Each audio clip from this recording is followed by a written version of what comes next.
So, Monster Hunter. A Capcom IP that has been going on for quite some time now. It originated on the beloved PS2, but besides that, it has moved on to multiple different systems over the years. I got into this series starting with Monster Hunter Tri. This is the trailer from Tri. My friend Jasix recommended this to me. Really great guy to recommend this. Really got into it, and this is how I started. But the games have carried on for over the years. Many people started playing it on different systems. Maybe you got into it with the PS2, maybe the PSP. For me, the Nintendo console, the Wii, and Wii U were also games it got introduced to, and even then also the 3DS systems as well. But for the most part, it kept its formula for a long time. It was this same kind of design, it had the same kind of look, the same kind of engine, and we all got used to it. This was how it was, it's how it played, and it really did not change its formula for the longest time. But then Capcom took a big gamble. They went and bought out Worlds to us, and it got a lot of people gripped. The game looked amazing, it looked fantastic, it flowed well, it changed everything, and a new generation of Monster Hunters was born. And with that hype now, we have Wilds that will be coming out soon. I myself can't wait for Wilds. I can't wait to enjoy this game, it looks fantastic. I too will be playing this. But with every origin, there has to be a beginning. And Monster Hunter started on the PS2, and I will talk to you and share with you everything about my experience with this game.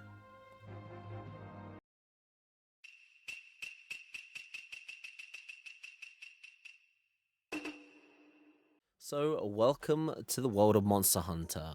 If you're new around here with my video content, I show you segmented footage from my PS2 challenge. This one is going to be all my experience throughout the game in different segments of Monster Hunter on the PS2. If you don't know what I'm trying to do in my challenge, I'm trying to collect every PS2 game and try to get to the end and find credits for every PS2 game. The other thing about Monster Hunter is I have played a lot of this series, as you may have heard in the introduction, so I was already very much prepared for what this game had to offer. I knew combinations, I knew how to farm items, I knew vaguely what a large monster bone is, what a small monster bone is, how to get pieces of items, so I had that going in for this game. As the game starts though, you can see there's a multiple character creation screen. They do this in all the Monster Hunter franchises to my knowledge, at least all the ones I've played. You can create your character however you want. There's actually quite a variety for a game like this, especially the first of this in the series. This is Monster Hunter's first ever rodeo, and you can have like enough fun, mess around, pick your characters and decide how you want your persona to look. So that's what we do for the first few minutes, mess around, but then we're ready to crack on and see just what the first of all the games has to offer. So if you've never played a Monster Hunter, when the game starts, with a story at least of the Monster Hunter franchise, you start in the village. This is where we're going to be throughout the whole game. You're going to be saving, preparing, crafting, buying items, but most importantly, picking quests to increase our hunter rank. As the game does begin though, we see ourselves as a very sleepy hunter. We've had a long rest, but look, we need to join the ranks. We need to become a hunter of hunters. We ain't going to do that while lying on our back. So we best get started and become the best hunter there ever was. So we wake up, we get our bearings, we start looking around at the different shops, see what's on offer. Don't really have any Zenny, which is the currency of this game. So the only other thing we can do is go and check out the Elder himself. The Elder is going to help give us a little tiny bit of a breakdown though. He's going to introduce us and he's going to basically let us know that we need to become one of the other hunters, collect items, defeat monsters, and everything else. But the kind thing that the Elder does do is at least he gives us some pocket change to help us out at the start of the village. The problem is, though, you don't really have that much to buy anything really. The budget is 1500 we have. Some of the better stuff is quite pricey, so we're very limited in our little budget that we've been given to really wear anything. So after looking through all the different armors and budgeting what I have, we just have to basically be very frugal, decide that, yeah, we can go with this and that and this and that, and get ready to go on our first true quest and prove that we are a really good hunter. And the first mission is a pretty easy one, finding raw meat. Anyone in the Monster Hunter franchise will know you can find this anywhere, but if you've never played this game before, and obviously back in the day, this would have been someone's first experience, you're going to learn all the basics of being a hunter. Once you do pick quests, you leave and get ready to go on adventures. During this beginning mission though, you are given tutorial hints and messages. The Elder will give you loads of different details about various things, about all the different gameplay elements, the supply box, the delivery box. The red box is the delivery box. You're going to be dropping off all your quest important items in this one. The blue box is the supply box. During most missions, you're given freebies. That includes potions, traps, maybe if it's a trap quest. Loads of different things that you need to help you through your adventure. It saves you some money. It saves you some planning. It's nice things that the devs and also whoever gave you the quest has given you. Extra stock so you don't need to go into your own resources, your own time, and your own money to get ready for a hunt ahead of you. Now, the weird thing about Monster Hunter's combat is that everything is tied to the right analog stick. You're going to be using your combos, your actions, your attacks from your weapons to the right stick, which is very awkward to get used to, especially if you've played so many other games in the franchise. Definitely a complete step back to this one. But the other things are generally there. R1 to prepare your weapon if you're using like a hammer or something. Also, the other buttons for block are all basically still there. But you do need to be ready and get used to all the different things. But there is detailed little bits of text and tutorials for each weapon type. The game starts you off with the classic sword and shield though. So you need to run around and start killing defenseless small animals. Or at least to this game, these animals may be quite big in size, but these are actually classed as small monsters. We're going to be running around and slashing them. Why are we slashing them? Because these are the little critters that are going to provide that juicy raw meat we need. So we had to keep on going and attacking these poor guys until they faint. Once again, if you've never seen this game before, this is the gameplay loop of Monster Hunter. Most things can get killed and die. You can then farm and carve them to collect items. As you can see here, we are getting that precious raw meat we need for the quest. But later on, monsters will drop important pelts, bones, and other things as well to help you craft and prepare for the other hunts ahead. As also said though, even though this is my first time playing the PS2 version of Monster Hunter, I've played many other Monster Hunters before. So after I got the bearings of the movement, the sense of the gameplay once again, going from world to this was a little bit of an eye-opener again. I forgot how clunky and so many quality of life changes were applied to the later series that I had to play the archaic versions of Monster Hunter. Still, it's not a big deal breaker for me. I've played a lot of the older ones as well, so it was all kind of becoming second nature when I got used to it. Delivered the meat. It wasn't too much of a challenge. Our first mission's in the bag. It's time to get ready and cracking on with all the other little tutorials we have to do in between. So on later quests, we learn how to cook our delicious meat.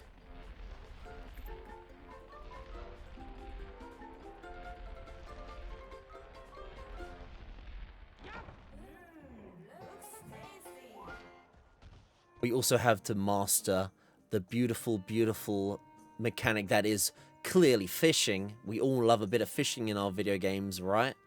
And even quests where we master the art of foraging.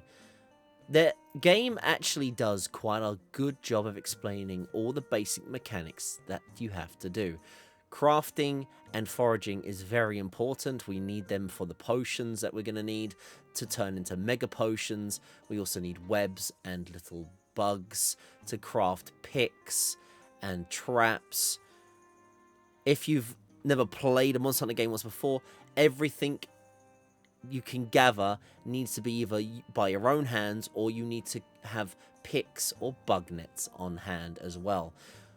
In the later Monster Hunters from World onwards, picks and bug nets are already automatically in your inventory.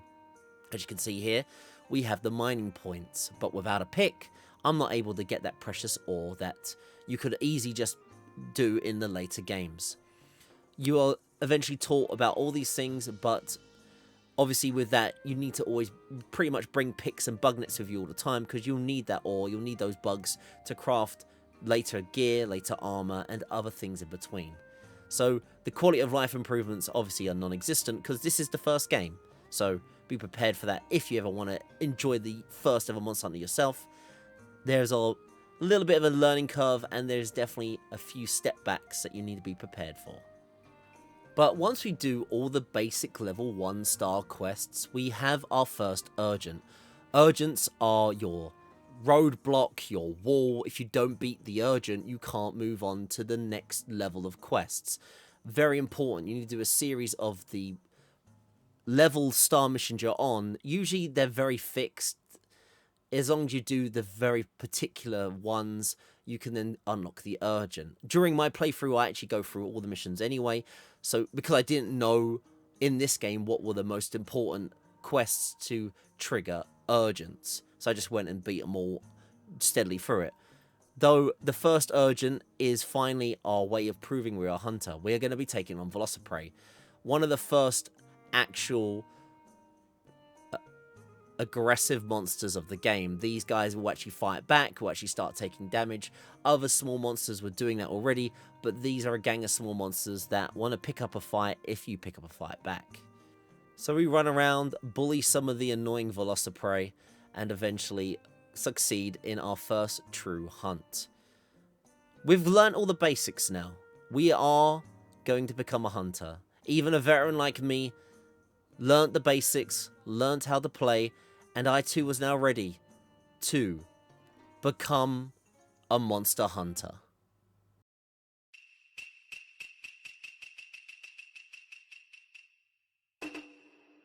So now we're slightly the talk of the town. We're now a 2-star hunter. People are going to respect us more, right? What better way than to carry on and prove to this village that, you know, we can talk the talk, walk the walk, and keep helping out this village. So we go back over, and we've unlocked, obviously, the next tier of quests, the 2-star ones. There's going to be more quests available, and, well, I've got my free reign. I can do some farming ones, I can do some monster hunt ones, but screw it.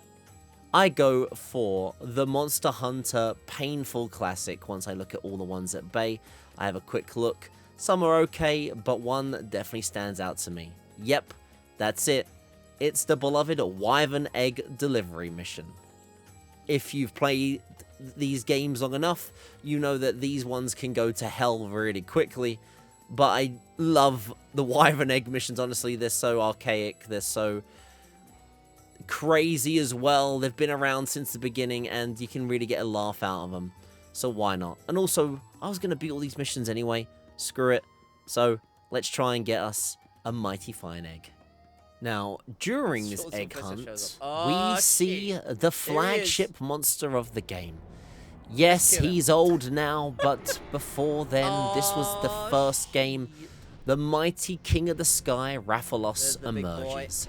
And obviously, we're stealing his eggs, and he's not happy one bit about it. Welcome on in, Rathalos. Hopefully, we don't see you too soon. So the concept of a Wyvern Egg delivery mission, if you've never done one, is to find the egg gathering point. Now, the biggest, toughest thing about this game is, once you're holding an egg, you need to manage your stamina bar, the yellow bar, at the top of the screen, very carefully. Do not run out of stamina, because you'll drop the egg and have to go back to the point of farming and do it again. But, at the same time, any form of damage from any monster will also cause you to drop the egg and if you fall too high from a far height, you will also drop the egg. It's an incredible balance mission, incredible patience is needed, you need to be very cautious, plan your route, but at the end of the day, there are loads of annoying small monsters, as well as the evil Rathalos that's pretty pissed off, trying to stop you from getting this omelette that you clearly want at the end of the mission. I'm pretty good at these missions, I've done them a lot though, so I'm pretty patient. My first run is a pretty damn good run.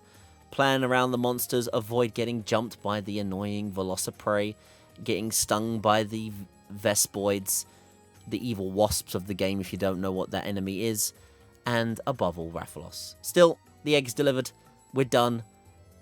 I love showing these kind of missions off, and now let's keep cracking on with the rest of 2-star. Now, during my 2-star endeavors, I decide to go to an old favorite weapon of mine. My main these days now is the switch axe, but sadly the switch axe was non-existent during the times of the PS2, so instead I went with a different nostalgic classic that I enjoyed once I had the ability to farm enough materials and enough money to make the weapon of choice. It's the hammer. I started this weapon back in my try days. It means a lot to me nostalgically, but I always loved the sense of weight and the sense of power behind the hammer's moveset, and the PS2 does a pretty damn good job of making you feel pretty badass while golf swinging, smacking, and killing all the different enemies on the map while trying to carry on through the 2-star missions. So the 2 stars weren't too much of a big deal. We've got a new weapon, we've made some little bits of gear along the way. What is the 2-star urgent? Well, it's our first large monster fight, or really the first main enemy or king of small monsters fight. We're going to take on the Velocidrone. We've only ever been taking on the Preys so far. They're the younglings of the big guy. It's time to take on our first bigwig. It's time to finally truly go down the route of monster hunting and hunt our first main target monster hunter. Now, the fight isn't really that difficult. The only real thing I started learning, especially about the original Monster Hunter, was the ads of the game. Now, obviously, I've always heard about the memes, the damn Bullfangos, the damn Vespoids, the damn Velociprey, and always in the later games, they've kind of not really done much. But in this first game, wow, everything just wants to kill you. So as you can see here, while I'm trying to take on the big boss himself, all his little minions really want to get involved. They're jumping at you, they're attacking you. You've really got to be cautious. You've got to either kill them or just keep on your toes and dodge. But it gets crazy. You keep getting knocked down, you keep getting bit. And this was my first true realization of the small monsters being damn annoying. It's never been like this before in other games, clearly. But still, with my hammer at hand, I just try my best and kite the other enemies while dealing with the big guy himself. And I do so. Give him a good smack in the face with the lovely hammer that I do really love using. He's down. Our first true hunt for the village is done. And after that, we are even bigger talks of the town. We're doing so well now that we're slapped on with the level 3 star quests, and it's mostly the same thing. We can kill some of the Bullfangos, we can do the more egg gathering missions, but we do get another big boy and another fan favourite to take on during the 3-star missions. The Yankutku is the fight of this star, really, leading up to the urgent. He's a big goofy kind of chicken bird. I always loved this guy as well. I only really experienced this fight much later on in my Monster Hunter career. He wasn't in try. Instead, the Kuropeko was kind of how Yankuku fought. But still, I've fought this guy many times before, and I was very much ready to take out the big-eared birdo again. We do carry on avoiding the damage as best we could, though. I was being a bit frugal during this. I was being a bit silly with armor. I was really running around with basic armor still. Should really have focused on armor more, but was still using the very basic leather gear, I believe, here. I didn't think any more about that, though. I had my big smashy hammer to really fight on the monsters, and health and defense was the least of my problems. I keep going, I keep smacking, and I eventually get my beloved smacky stick fully prepared to take out this poor, derpy little wyvern for the last time. It was time to see what the Urgent of the 3-star had prepared for me. I'm sure it wasn't going to be too tough, right?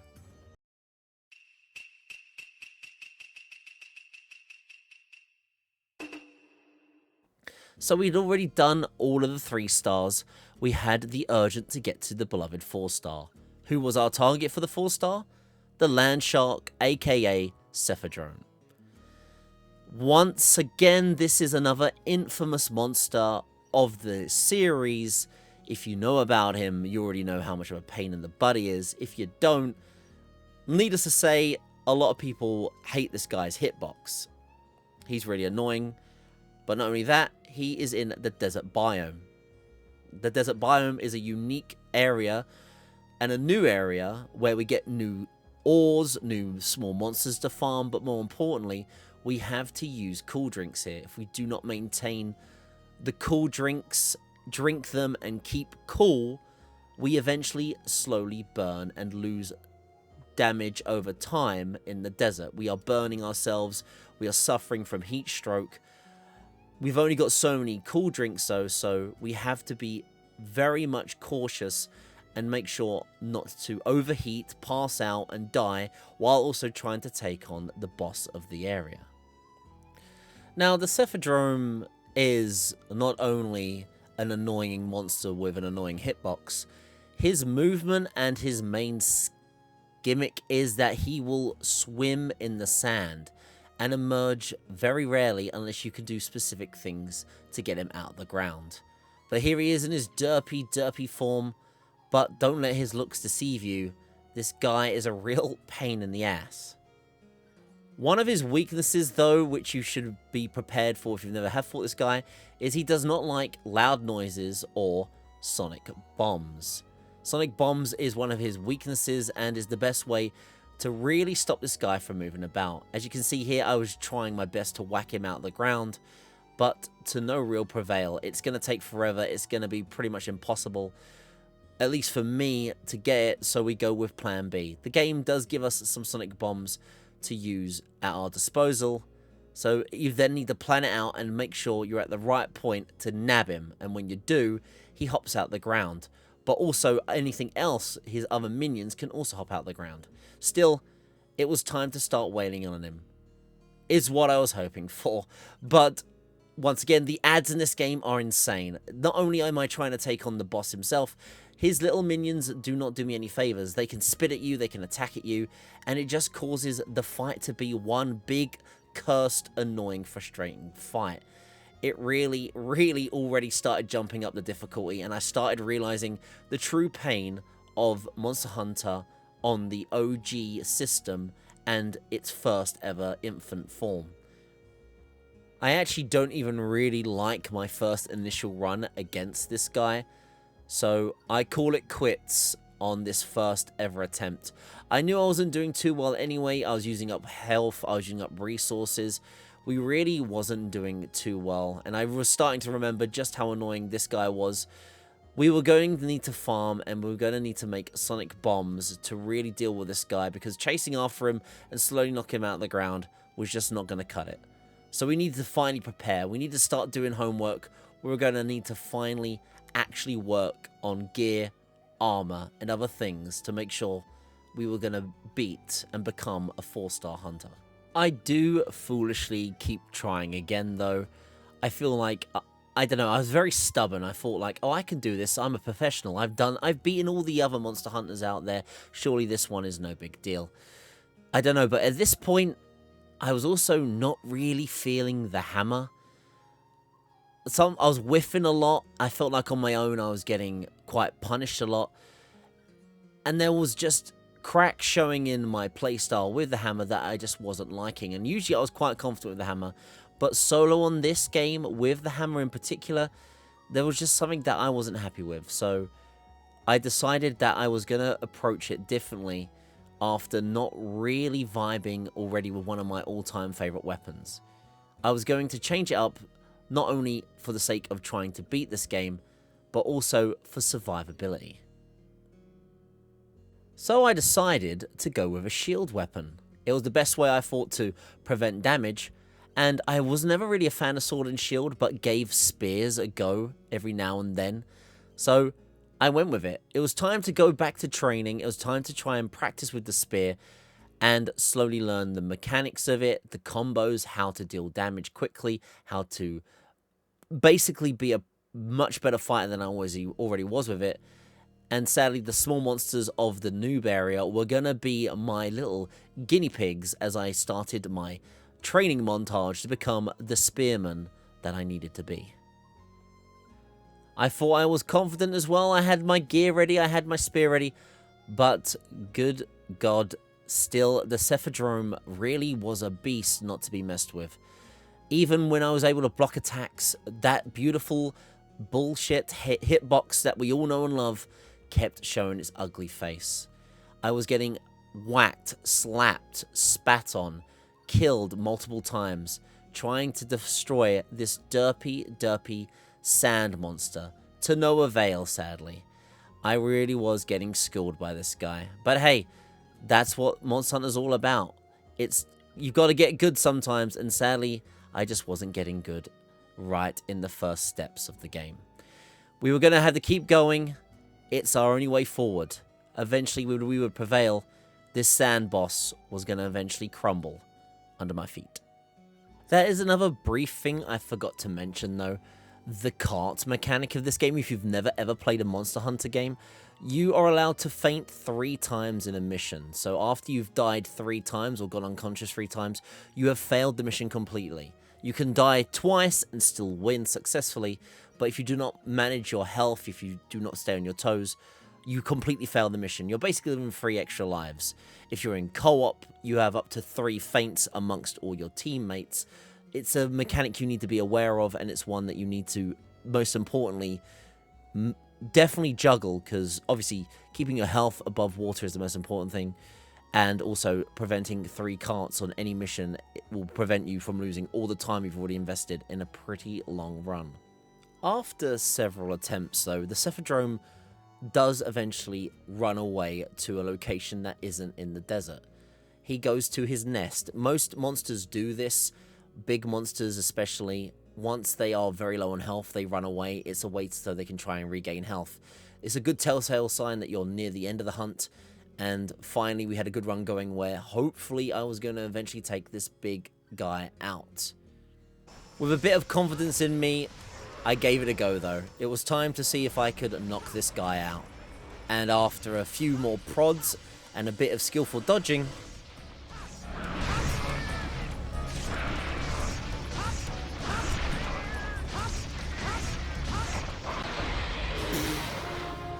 thank God. Piss off. Flessie off. No, Cephadrome. It wasn't too bad. Finally, the beautiful death of this pain in the ass was gone. It was time to rank up. 4-star had been cleared. With our newfound victory and our valor in tow, we had the 4-star missions to go with now. A lot of them being the same, just some more egg gathering, some new fights against some of the kings of the other small monsters. Also, we're introduced to our new capture missions, which are basically a different variant of a hunt mission, as well as some other new hunts in between. So I do start taking on all the quests, including the egg gathering missions, which get more stressful as the small monsters really get more hostile and want to knock the egg out of your hands. Do I hate these missions? Yes. Do I love them at the same time? Yes. There's a love-hate relationship. And, you know, sometimes you get good and then sometimes shit happens.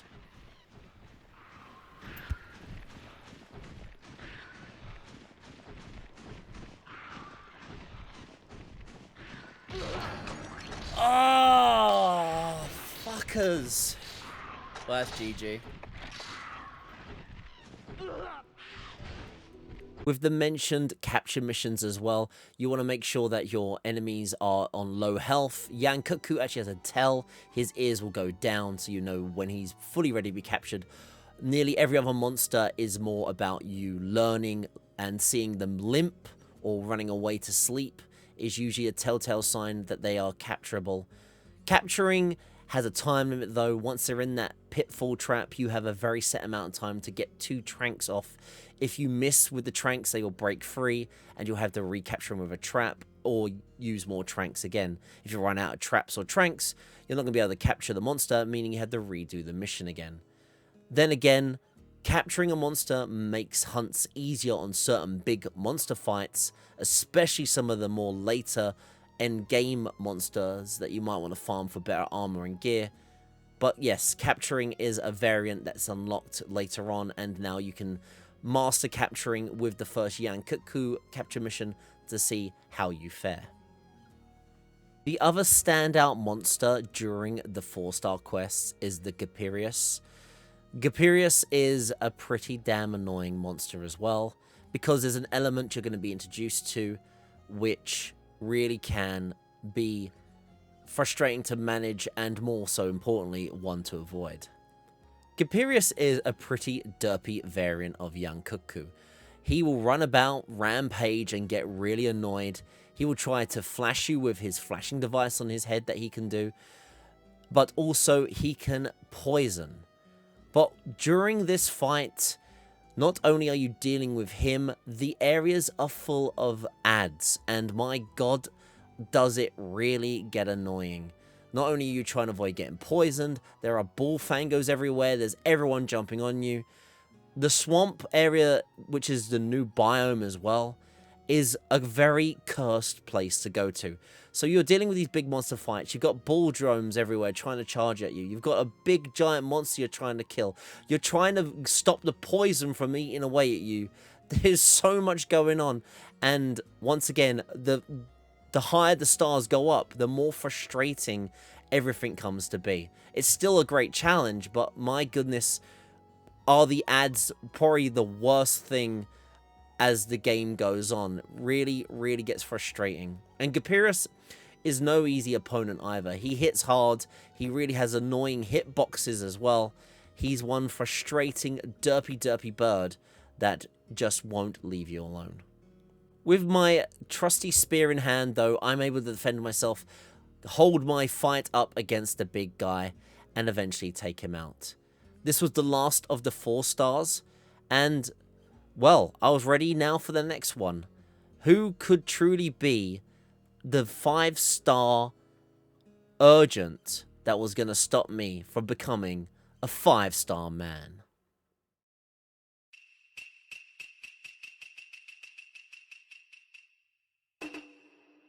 So it was time. It was time for the 5-star urgent, the one to move us on to 5-star and become a 5-star hunter. Attack of the Rathalos. We were going to need to hunt and kill the flagship monster of the game. Now I'm going to break all immersion from this video just for a moment and let you know this is the wall of the game. This is probably the difficulty spike, the hardest thing that you'll do in the game. It really does separate the hunters and the hunted. It's insane, the demand of this. I don't know what it is about this in particular, but holy crap, is this a tough fight. And not only that, you have to kill. You can't capture Wrath. It's not allowed. I don't think you can pull it off. The demand is that you need to kill the Rathalos, not capture. So you need to wear its entire health out and defeat it to take it on. But holy crap. I mean, even for me as a veteran, this was an insane challenge, this Wrath. It really was. Insanely difficult, challenging, stressful, and took such a long time to plan and defeat this guy. Still, we were here now. It was time to face the beast once and for all. Wrath's gonna be here. Getting some meat.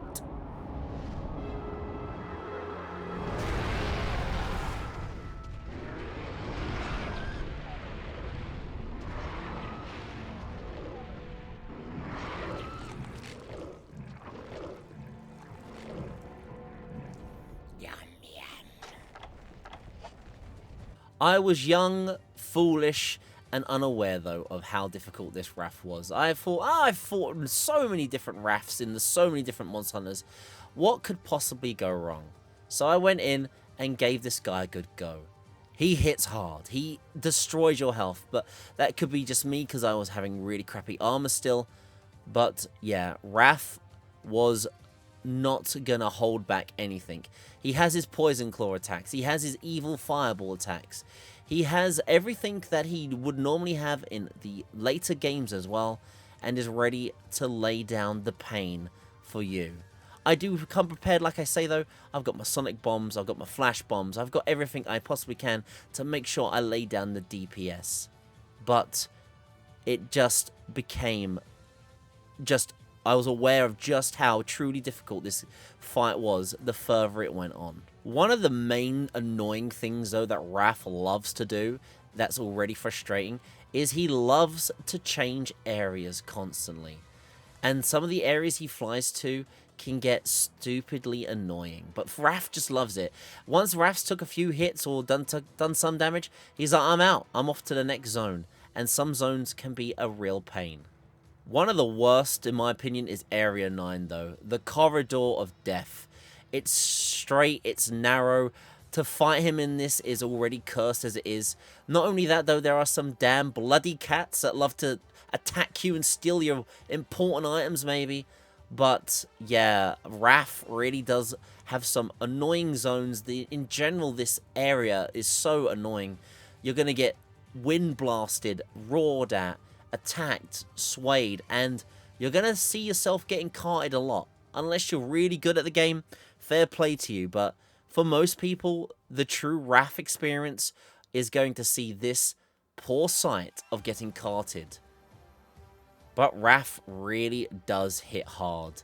Insanely hard. If you are in the wrong place at the wrong time or get too greedy, well, look at that. You just go down again and again. And again.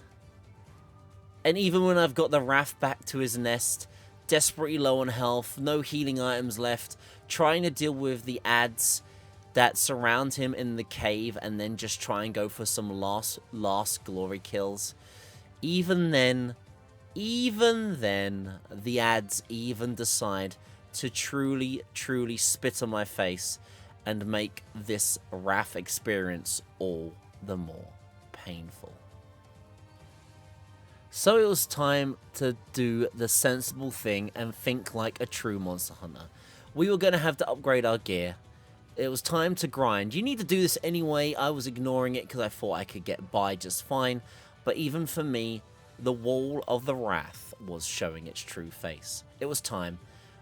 Mission after mission, I was going to make sure I upgraded my gear to a much better state, get better armor, and to make sure that I could deal with everything that got in my way. Even if there were going to be some roadblock blocks along it. So we do some preparing, I earn some money by selling other gear, and we get one step closer to hopefully my Wrath Annihilation technique. It's time to upgrade my spear. It's a little bit better, it's a little bit stronger. It took a heck of a lot of grinding to do so, but hey, it's one extra Wrath killing device that I didn't have that hopefully was going to clip this dragon's wings. So with a bit more confidence, I mean, we have to try again. But once again, the Wrath is no pushover. He loves to go to the annoying areas. I've got to dive out my way, save my life as I try and survive and defeat this evil red beast that honestly, I can imagine the rage a lot of people had during this. And after many hours, something finally happened with all my planning, patience, and cart after cart after cart. Wait. Turn around slowly. 1, 2, 3, 4, 5. Yeah, I think that's puts him to sleep.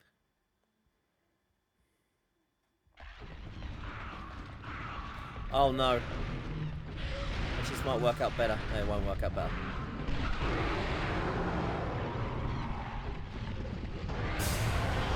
Because it's all freaking Giga Prey now.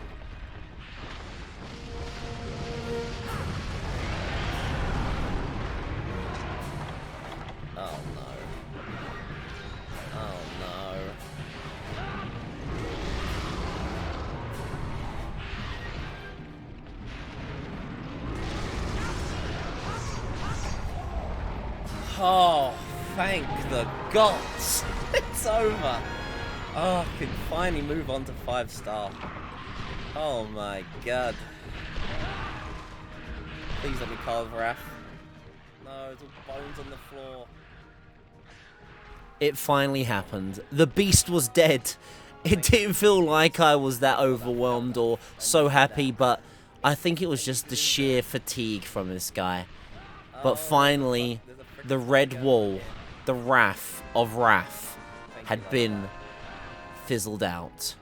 I could finally discover and enjoy the other content, the 5-star quests. What else did this game have to offer, and what other challenges were going to await me?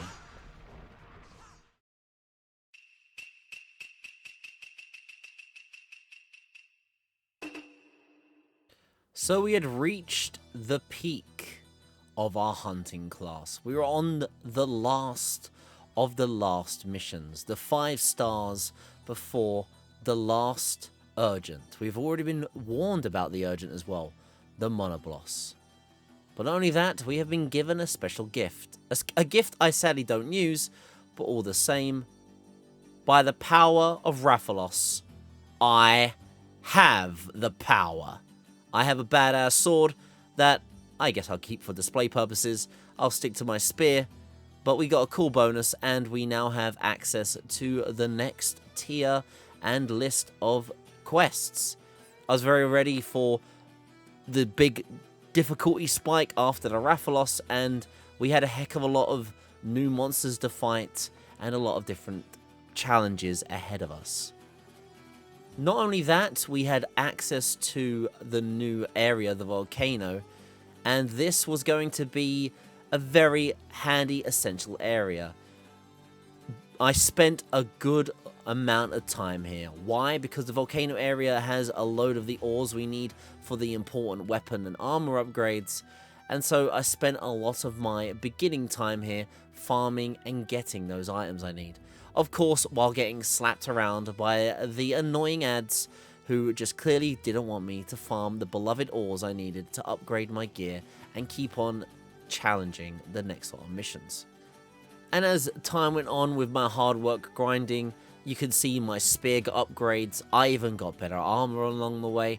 I was being sensible now. After the Wrath gave me a hard time, this next quest of the 5 stars, I wasn't going to take any stupid mistakes, half-arse it, or anything else in between. I was trying to beat all the missions anyway, so why not spend some time to make sure I'm better, and thus the last few missions were going to be at least as easy as I can make it by making the best possible gear at hand.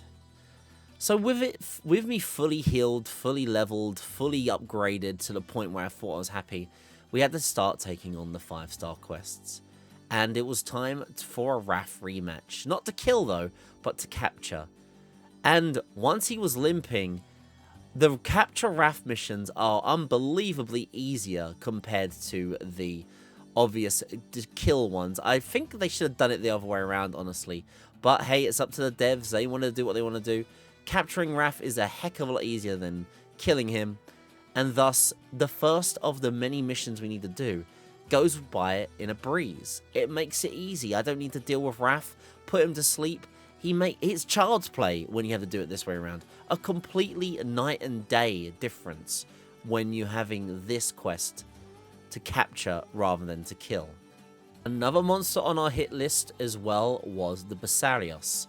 Basalios is a very sneaky enemy. He has rocks on his back and he tries to blend in. If you can do the spot the difference though, you will find him and try and get a sneak attack. I couldn't get my barrel bomb down in time, so I couldn't really do it. Basalios actually is another fight that isn't actually too bad. There's a lot of things you can do foolishly that you'll get greedy and then end up taking a load of damage. He does poison. He has a really devastating like laser beam move. But overall, if you are very cautious and take your time, this little derp isn't too big of a deal. So I try and keep my guard up. Obviously, the poison can be a big problem, so remember to manage and negate that if you can. But, you know, I had plenty of healing, I had plenty of armor, I had plenty of defense. It was just trying my best to survive against the big rocky thick lump and hopefully not get wiped by some of his more annoying moves. But I'm patient, I take my time, and when you see the right openings, I go for it, which is what you really should be doing in any of the Monster Hunter games, ideally. I still go in, give the guy a few more pokes in his exposed poor belly, and he's down. Another boss down, and another not so challenging fight. The Wall of Wrath really does feel such like a noticeable thing when you start doing some of the other 5-star quests, and how completely different they are compared to, I don't know, the shit. I think it's the lack of materials as well during the Wrath fight. You can't actually work on a lot of the good gear and good armor, so you're left with what you can use and what you can deal with. So that might be part of the reason why Wrath as a opponent feels so tough, because you're able to now farm nearly enough full gears and full sets by this point afterwards, so it feels a lot better. And next was everyone's favorite hitbox of hitboxes. Yes, the Flessioff. This fight, once again, you need to be prepared. You need to have the right bait, the right sonic bombs. You need the right gear to really lure him out and make sure he comes out and fights you. But yes, he hits hard, and he does do some devastating attacks. If you're not careful, he will wreck you. But while fighting him, I feel as though this early version of Flessie is a really kind of easy fight, because while he's on the land, he kind of just keeps doing the water beam move. So I was able to take my time. Patience is a virtue here, like I said. You want to take your time, avoid all the bullshit hit stuns and all the bullshit hits he does, and just keep being slow, steady, poke, poke, poke. That's all I was doing, and hoping that he didn't wipe me out with his devastating attacks. One of the fun gimmicks about Flessie, though, is getting frogs, farming them, and pulling him out of the water for his classic trick, you know, free opportunity to do damage. It's a real fun gimmick. There's another few bosses in the Monster Hunter franchise that all have this weird, goofy, swimming, fishing up gimmick. And Flessie is definitely one of the classic ones where his sheer size looks so stupid when you eventually do grab him, start pulling, start messing around, and then you just get that catch of a lifetime. He's ready, and we're going to keep fighting him until he stops breathing. But as said, Flessie's fight in general for me felt really, really chill. It wasn't too much of a struggle.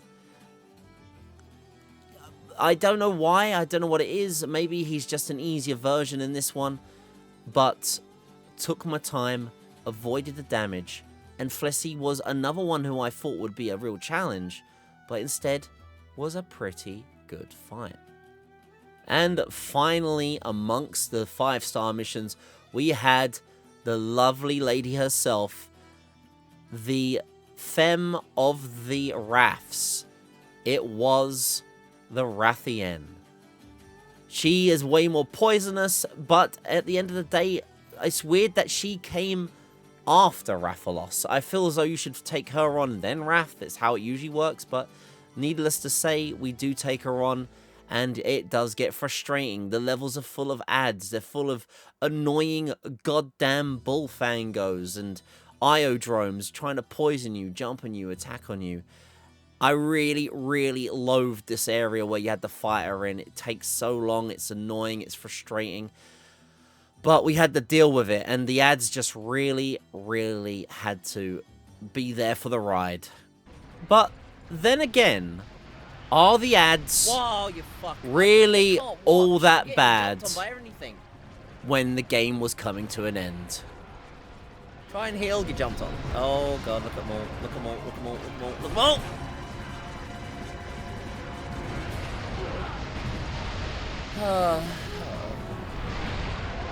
Oh! He got killed by an iron prey! They actually helped! They actually helped!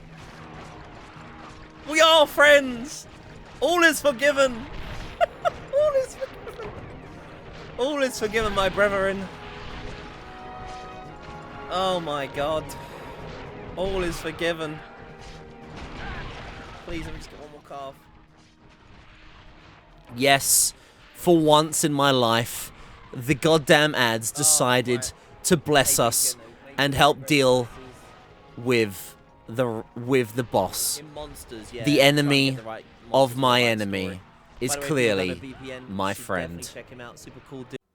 So with that victory in hand, I had defeated and beaten all the available quests. It was a pretty easy run. Like I said, I worked hard on my gear and it paid off. I had easy runs with the different bosses. I had pretty good goes against everyone. So what was waiting for me on the hurdle? What would be the final urgent? And what would be possibly the final mission after doing everything else in the game?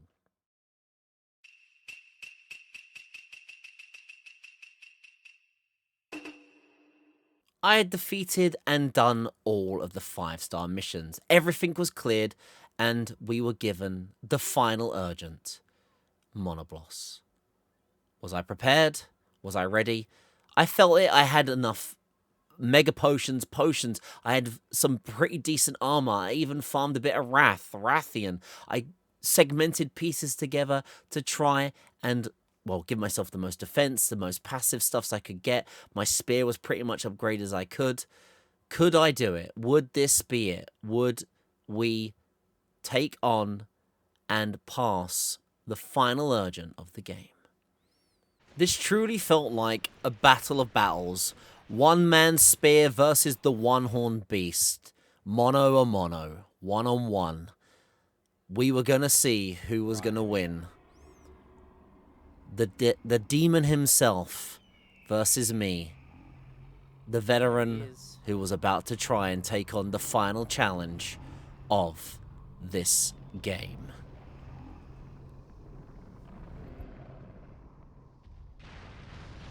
I have no idea what wall he charges into, though.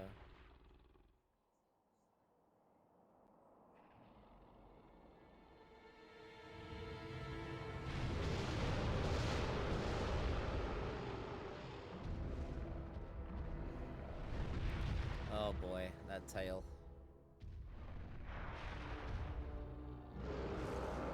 Let the games begin.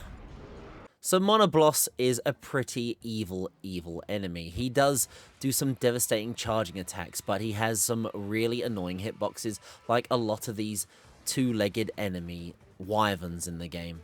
You got to be careful if you're just not directly under him, that tail's going to hit you a few times. But if you get hit by that charge attack, oh boy, does it do a number on you. And of course, while that's all going on, the world's enemies, the wildlife, all the thinks that you're the enemy and decides to pick on you constantly while you're trying to take on the biggest problem that is Monobloss on the map. Every area you do fight him in, though, apart from one small lake area, it just seems like there are ads everywhere and you're going to constantly get knocked over. They're more the challenge than Monobloss half the time. You're about to get a good hit on Monobloss, you get whacked by a tail, you get stung by a bloody Vespoid, and then you get paralyzed. There's so much you're managing while trying to deal with this big guy that's the real annoying problem. As long as I kept my guard up, though, usually I would not be devastated by otherwise Monobloss's really hefty attacks. I will say, though, this truly felt like a Monster Hunter fight. Being on my toes, diving at the right times to avoid that damage that otherwise would kill me, making sure I manage my stamina bar, constantly trying to make sure that I'm not being greedy or ending up getting in an attack or something. Also, I also completely forgot that traps don't work on this guy, so I couldn't get some free damage. Both Monobloss and Diablos are immune to Pitfall, and I learned that the hard way during my first encounter with this guy. Still, this really did feel like a super intense, super great battle. Me versus Monobloss the whole time. And I mean, yeah, it really just flowed well, but still, it was any stupid, greedy moment could have cost me, and there are a few times I really nearly screw up for myself. And as this crucial fight goes on, I noticed something that's a blessing. He starts to limp. Like, I mean, me and him were both getting put through our paces. I was nearly out of healing items, but he was limping. The light at the end of the tunnel was there, but he wasn't giving up. Neither was I. We were both basically running on fumes. One mistake from me and I would die, and probably one mistake from him and I would be getting some cheeky attacks in. It really was a true awesome battle between two mono fighters. And as he runs to the final area, trying to run away, I go for it. Oh my god, I did it. That was so fucking easy. And I was unprepared. Oh my god, I've done it. Oh my god. That was actually... Rathalos was like really the only thing that was pretty hard in this one. Yeah, thanks. I did it. Paralyzing you. I couldn't even believe it. For my first run on Monobloss, I did it.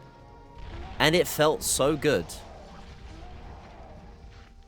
The one-horn demon was dead. So with Monobloss defeated, what was left? That was what I was thinking. Would the credits roll finally? Was I going to get my beloved sweet song victory? Was I going to finally get the congratulations I needed when I'm trying to hunt for an end or credits? I was chucked back in the town though, which really confused me. Really confused me. I was like, well, I've done everything though. And then the chief says that you've overcome many trials, and now you've defeated the single-horned beast. You've truly impressed me. Without question, you are the new hero of Kokoto. I don't know what the future holds for you, but I have every confidence that you will be able to meet any challenge that comes your way. Wonderful work, hero of Kokoto. And the Hunter's citation is given, and the Hall of Heroes is added to the gallery. And that is it.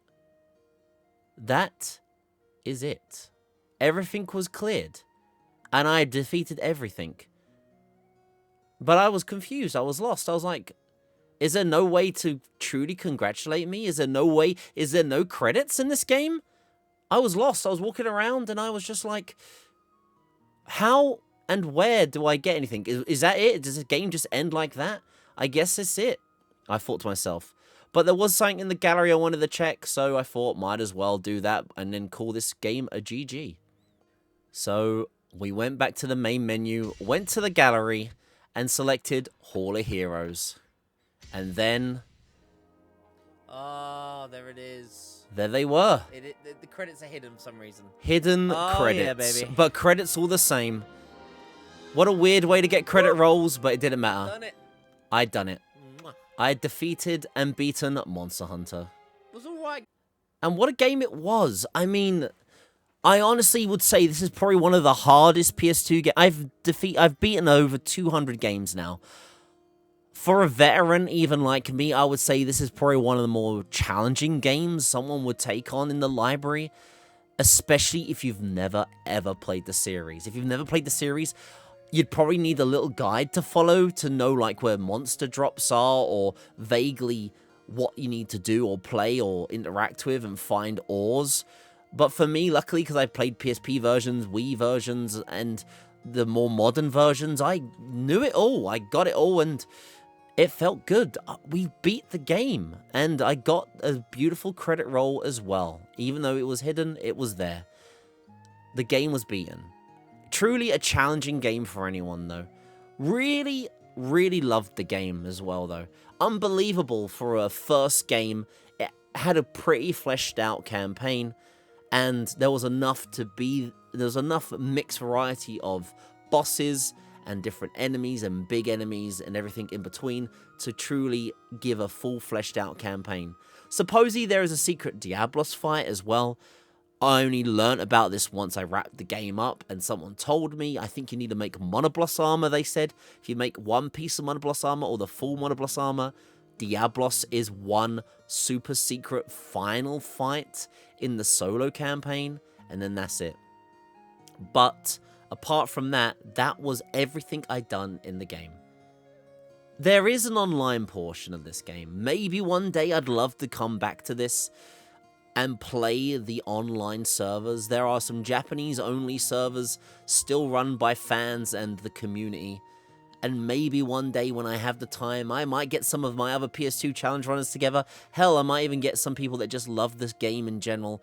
We can get a team together and maybe one day take on the beast that is the online. Who knows? But either way, Monster Hunter was beaten, and I had a hell of a good time with this. It's one of those rewarding and challenging games, but also I feel as though as a Monster Hunter fan, I really, really fully enjoyed the full experience and finally playing the origins of a game that I've never played before. The infancy, the baby, the first of these games. So if you want to give this game a go, by all means do so. It's a heck of a challenge. You've seen my journey through it. It can be done. It's definitely there. And definitely if you want to go through the ringer, go for it. But also, this video was made because Monster Hunter Wilds is coming out soon. I'm so hyped. I'm so excited about it. That's why I wanted to talk about a Monster Hunter game just before the game come out. But yes, Monster Hunter was beaten and finished. And thank you all for watching this video very much. That is it. I hope you guys enjoyed it all, and my opinions, my views, and everything else in between. And until next time, when I make another video about another PS2 game that means a lot to me, I hope you all enjoyed the monster hunt that was Monster Hunter. Have a great night, evening, day, morning, whatever time it is. And I'll see ya in the next video or on the live streams. Peace out, everyone.